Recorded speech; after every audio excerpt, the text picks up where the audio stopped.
It is not rarely heard, when discussing the state of the modern world, that it exists in hopeless entropy, frozen in time and spirit. The so-called end of history where all has been set in place and resolved. It is no wonder then, when the same is described as being faded, robbed of its mystery and undrawn borders. All things and people have been described, defined, grouped, and placed in an appropriate corner, where they may stand as an unkept museum exhibit, never again allowed to morph and meander on their own accord. It should come as no surprise to say that this has not always been the case, and no place has experienced more chaotic movement and change than the Eurasian steppe, and the many tribes that sailed across this empty sea towards the western horizon. Modern Hungarians are a typical sedentary European people, indistinguishable from their surrounding Slavic neighbors both physically and genetically. Centuries of intermixing and assimilation, born from an inevitable coexistence, have wiped away all but the strikingly foreign and almost bizarrely complex language of their Eastern forefathers. When the Hungarian tribes under Arpad finally completed their long and generational journey from their Siberian homeland to the rolling fields and marshy forests of Pannonia, having crossed the natural barrier of the Carpathians, they did not arrive alone. Other peoples, also fleeing the yoke of the infamous Khazars and their Pontic Khaganate, had joined the Magyars in their wanderings. From Turks to Aryans, and even some of the Khazars themselves, all would leave an indelible mark on the future of their new-found family and future nation. There was, however, another group that had joined this fellowship of foreigners in no small number, the Khalyzians. Muslim traders and warriors from the oasis cities along the Aral Sea. Their name was itself a typical Greek butchering of Khwarazm, their homeland, whose name could be roughly translated as lowland. Khwarazm was an ancient Aryan kingdom, encompassing the Amudarya's delta in modern Uzbekistan and Turkmenistan, a fertile and prosperous realm of traders and horsemen, ruled by the legendary Afrigid dynasty of Khwarazm Shahs, whose name, meaning of Aryan stock, defined them as originating from the purest line of ancient Scythian nobility. It is fair to say that the people of Khwarazm were a branch of the neighboring Sogdians or Sakas, themselves of Scythian name and origin. However, unlike their eastern cousins, the Khwarazmians did not live in isolated trading city-states, nor as nomads in the saddle, but were instead a far more sedentary and urbanite society, owing to their abundant farmland and waterways, all situated on the lucrative Silk Road. The Oasis Kingdom stood as the last bastion of civilization in the midst of nomadic steppe tribes, protected by its famed army of mailed horsemen and a system of complex fortress cities, earning it the moniker the 50-Fortress Oasis. Boasting large cities such as Gurganj, Khazarasp, Khiva, and Kath, the African capital. These cities were known to the Persians as centers of knowledge and science, and the lands of Khwarazm and Sogdiana would produce many great scholars, astronomers, poets, and mathematicians of antiquity in the Middle Ages, even after foreign conquests and assimilations such as Al-Khwarazmi, Al-Marwazi, Zamakhshari, and Al-Biruni, who connects the founding of Khwarazm to the arrival of the Iranian epic hero Siavosh to Turan and the court of its dread emperor Afrasiab.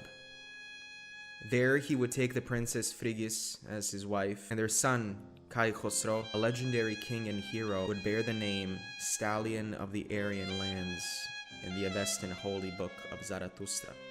Siavosh was worshipped as a god of natural rebirth in the lands of Khwarazm prior to Islamic conversion. It was his line that ruled until the year 305 AD, when the line of Afrig would succeed them. The line of Siavosh endured throughout the Achaemenid and Seleucid periods, for after the defeat of their Persian overlords at the hands of Alexander, they fell under the rule of their nomadic Parthian cousins, who ruled from their capital of Nisa. It was their liberation from Parthian rule that marked the beginning of the Khwarazmian era, somewhere between the first and the second decades of the first century.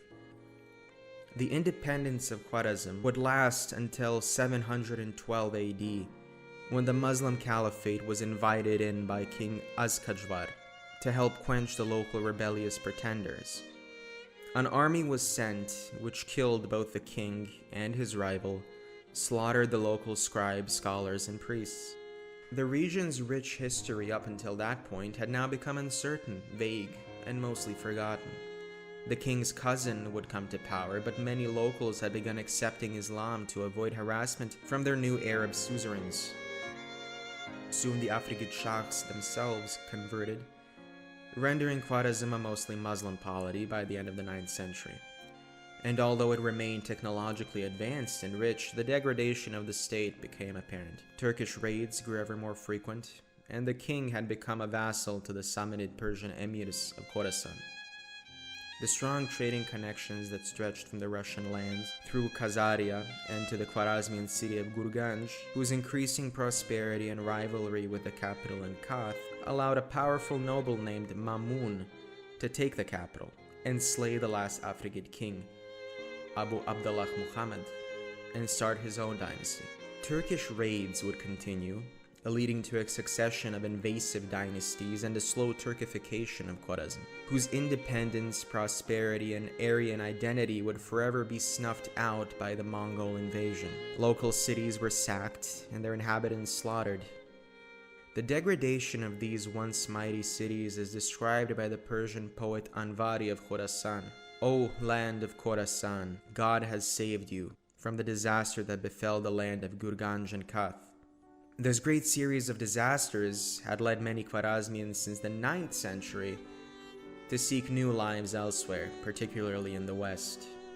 So many had moved to the Khazar realm as merchants, scholars, and mercenaries that they became governors and high functionaries within the realm of the Jewish Khazars. They formed special units in the Khazar army called Arsiach and were led by the Khaz, an ethnic leader of the Khwarazmian and other Muslim diaspora living in Khazaran, the twin city of the Khazar capital of Itil. And Khazaran had grown into a bustling Muslim city at this point, full of well-trafficked bazaars and great multitude of mosques and madrasas. To the neighboring Russians and most Christians in the West, these diasporic Khwarazmians were referred to as Khalyzians, from Khalysos, meaning of Khalis, a Greek name for Khwarazm. So influential were they, and their numbers so great, that these Westerners began to use the term Sea of Khalis when referring to the Caspian Sea, whose vicinity Khazaran was in. These Khalyzians had already converted a sizable number of Magyars to Islam during the mutual subjugation to the Khazars, and had joined them in their conquest of the Carpathian Basin.